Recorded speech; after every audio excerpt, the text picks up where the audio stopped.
It was encouraging for me to note that you as SAICE have a code of ethics.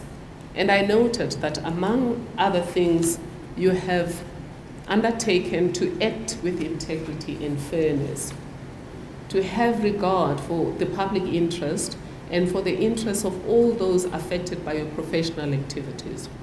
3, to maintain and broaden competence and assist others to do so. 4, exercise appropriate skill and judgment. 5, avoid conflict of interest. 6, treat people with dignity.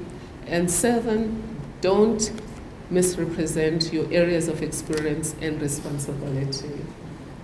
It really would be nice if all engineers, even if they're not your members, adhered to this code of conduct. Because some of the stories that we come across in government would not happen if this were true.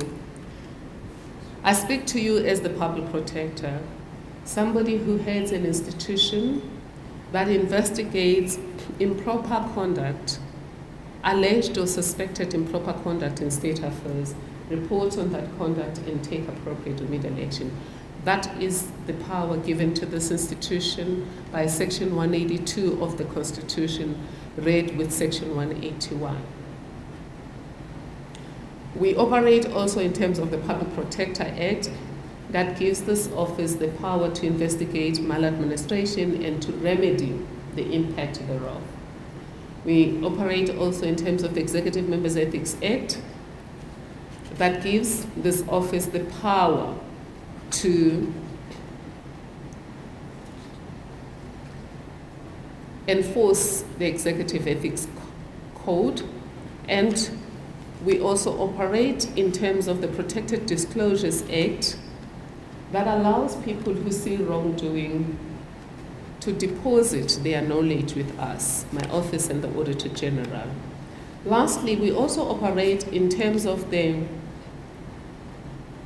Housing Protection Measures Act, which allows my office to review the decisions of the National Home Builders Registration Council. Meaning when neighbors are not happy, even outside government, with the work of a builder, and the National Home Builders Registration Council makes a decision they don't like, that matter may come to my office for review. I started by saying that with your code of ethics, there's a lot of hope, and if people acted in accordance with that code of ethics, there would be no problem. In fact, we would be out of business insofar as the construction industry is concerned. But in reality, there are a few problems that we've come across that involve unethical conduct and corruption. I wanted to just talk to you about only 2 to avoid getting all over the place. There's only one case I'm not going to talk to you about. It's a case called Secure in Comfort. Because I have been asked to shut up on that case. But I will not discuss that case. But I thought I would discuss 2 cases, though, that are relevant to you as people who are concerned about revolutionizing your industry so that there could be a win-win situation, because there's no doubt in my mind that there's room for win-win. If you do the right thing, there's so much opportunity for this industry. Now, let's talk about a few bad apples. Nala, Orange Free State. Well, Nala in Free State, it's not Orange Free State anymore. Right. We had a case there that for me was the most shocking case ever. One of the most shocking cases we've come across around corruption and unethical conduct. We came in there in Nala when already people had been to the streets complaining about poor service delivery, systemic service failure. The main cause of the complaint was twofold: incomplete RDP housing, and secondly, sewage everywhere, and a dysfunctional bucket system. When we investigated, we found that A forensic audit had already been done and had found wrongdoing. All that needed to have happened is implementation of that, and it hadn't happened. That's why people were not happy.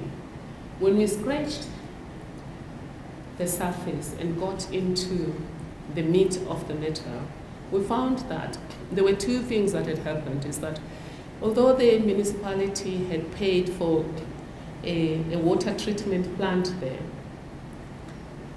it hadn't been completed. And now more money was needed. Although they had paid for a full project, a completed project, the project was not completed. That was one part of the problem. But the second part of the problem was that they had found houses there that didn't have toilets, the old houses, and government had invested a lot of money into building a waterborne toilet system. All was done, somebody was procured, and they were paid for work done. It turned out they hadn't done the job. We visited one Gogo Dlamini. We referred to the ideal complainant to our office as Gogo Dlamini. We visited a grandmother there, and we saw one of those toilets. The piping system went just to the front of the toilet, and it went nowhere. It didn't go into a main pipe that was then draining everything to the sea or wherever it was supposed to go. Clearly, it wasn't one house that had that problem, where we could say it was a mistake, somebody just buried everything and they forgot to check this one. The entire township was in that situation. Firstly, you would say the person who did that was unethical because they were paid for. They were paid for a complete project. But the corruption was not just by that person. In every project, before anyone pays, private sector or government, before anyone pays, you have to certify that the job has been done according to specs. Who is the engineer at the municipal level who certified that the job had been done properly? The other case is Bramfisherville here in the city. Built before democracy around 1991. Particular specs were agreed to. We came in again when the whole place was the victim of sewage all over the place. There was sewage all over the place. Quick investigation by Johannesburg Water and other engineers that we asked to assist us to find out what happened, found that the piping that was underground was not the piping that was signed for. In other words, the diameter for the pipes was smaller than the diameter that was signed for. That means, again, somebody skimmed from government. Government paid for something that was more sizable, and they put something smaller. But then these smaller pipes couldn't take the pressure. Throughout the complaint, somebody kept going there and just fixing the problem. Even though they call themselves engineers, I thought that engineering operates on a systems approach. If you're looking for a problem, you don't just go and sort it out in one place and just bandage it, bandage it there. But they had been doing that. That's why the problem kept recurring.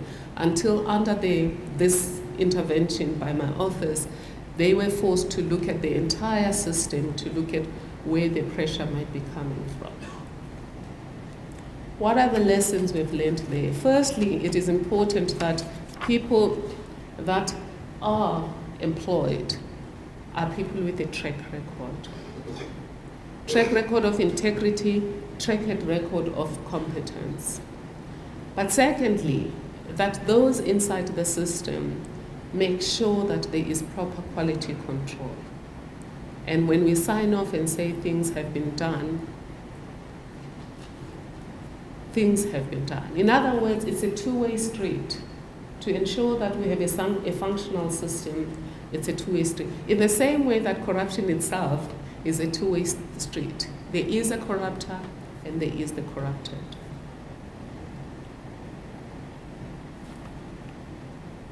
I must indicate, though, that there's been a lot of infrastructure development in this country since the onset of democracy. It speaks to the integrity of the profession that there are only a few case studies that are coming to the fore. Of course, even if there are a few, they are a few too many. But I'm not suggesting that we have a systemic problem where the entire profession is doing the wrong thing. And that is going to be important. We've just done a stadia for the 2010 World Cup. A lot of them are still standing, and which suggests that the right thing was done. However, in conclusion there, I would like to talk to you about other problems beyond the problems of shoddy work and corruption that allows that shoddy work to be paid for.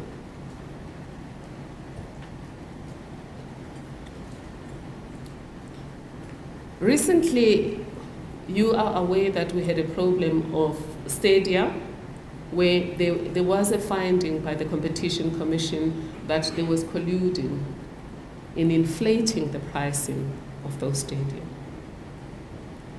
People would argue that that inflation of pricing has systematically affected the entire construction industry. The cost of cement is no longer what it's supposed to be, and the cost of other things. In other words, when you mess up on one part of the system, the entire system may be impacted.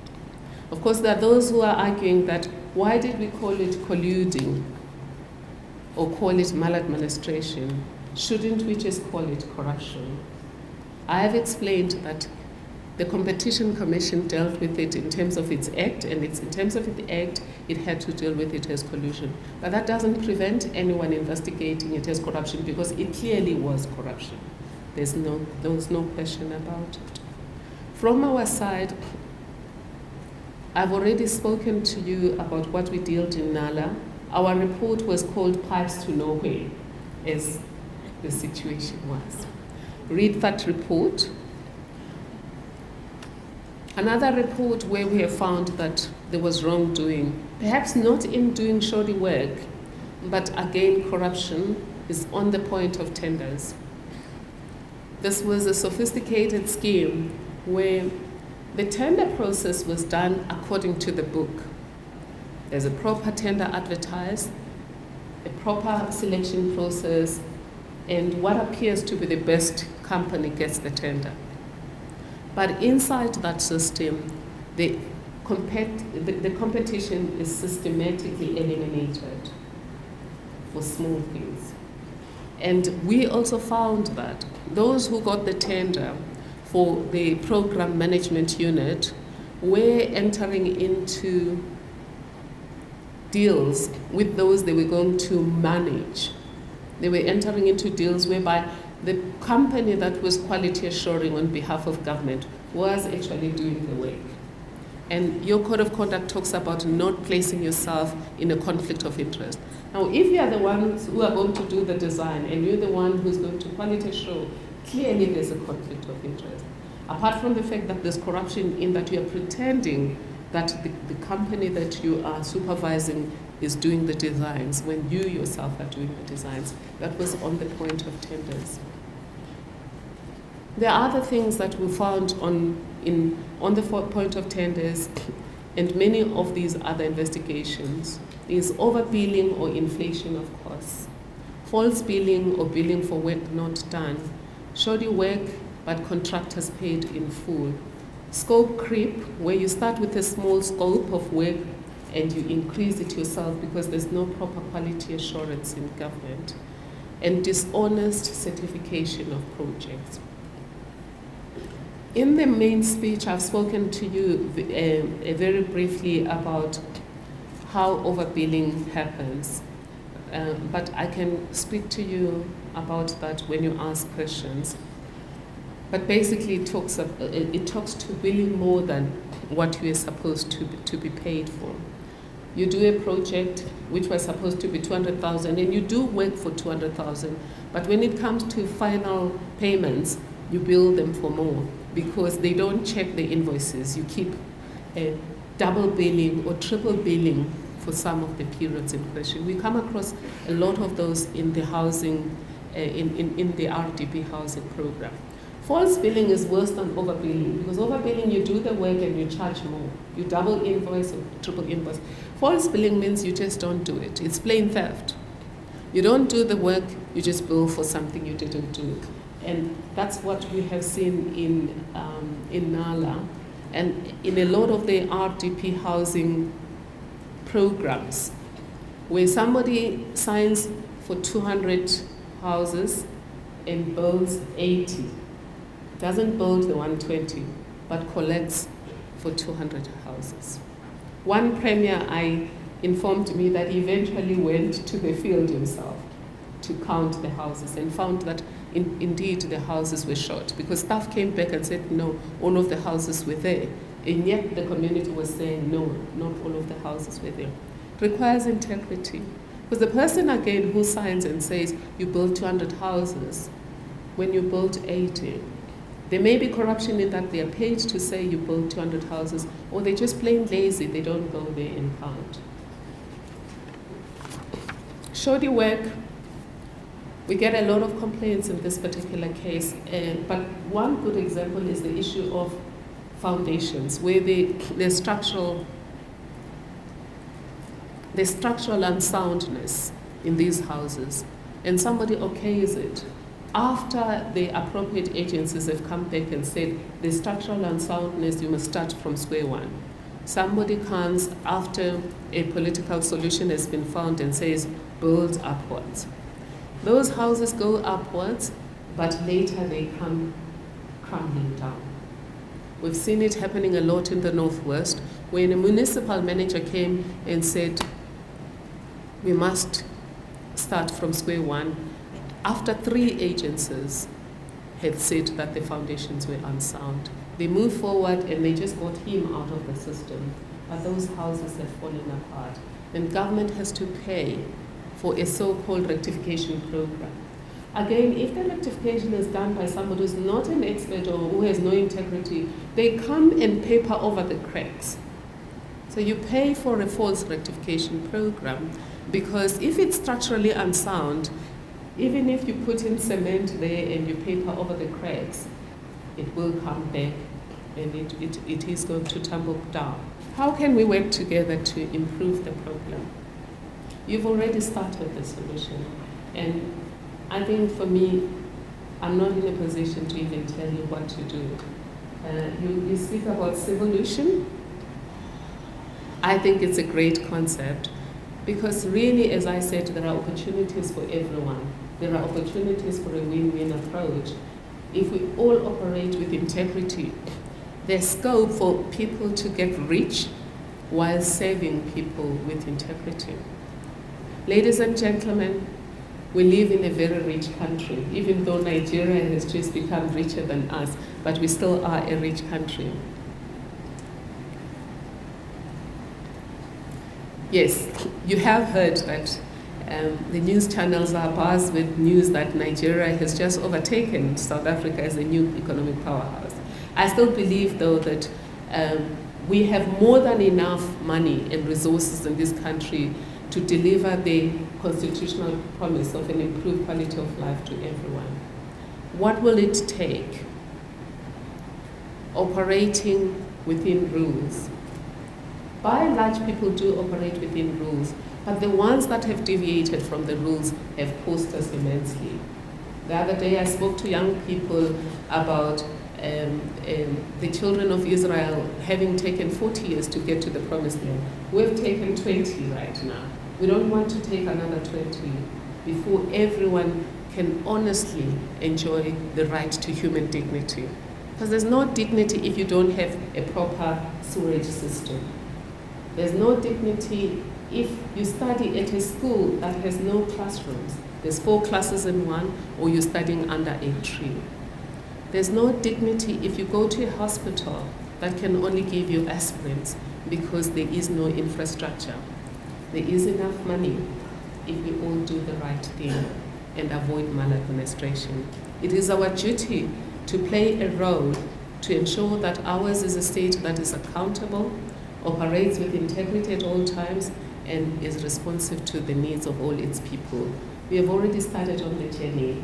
Good luck.